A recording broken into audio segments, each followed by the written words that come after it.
എളുപ്പത്തിൽ ginger chicken ഉണ്ടാക്കാം. അപ്പോൾ അളവും കാര്യങ്ങളൊക്കെ ഞാൻ ഡിസ്ക്രിപ്ഷനിൽ കൊടുക്കാം കേട്ടോ. ചിക്കനിലേക്ക് മുട്ടയും സോയാ സോസും കോൺഫ്ലവറും ഉപ്പ് പിന്നെ കുറച്ച് ജിഞ്ചർ ഗാർലിക്കും കൂടെ തേച്ചിട്ട് ഒരു അരമണിക്കൂർ വെക്കാം. അതിന് ശേഷം നമുക്കതൊന്ന് പൊരിച്ച് മാറ്റി വെക്കണം.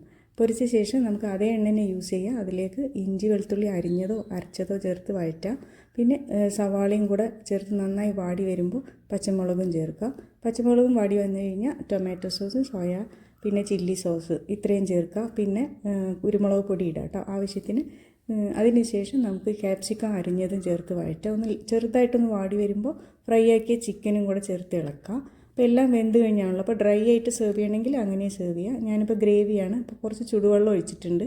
ആവശ്യമെങ്കിൽ മാത്രം റെഡ് ഫുഡ് കളർ ചേർക്കുക.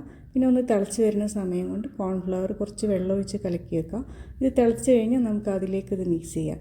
വീണ്ടും ഒന്ന് തിളച്ച് ഫ്ലെയിം ഓഫാക്കുക. നല്ല ടേസ്റ്റുള്ള ജിഞ്ചർ ചിക്കൻ ഇവിടെ റെഡിയായി.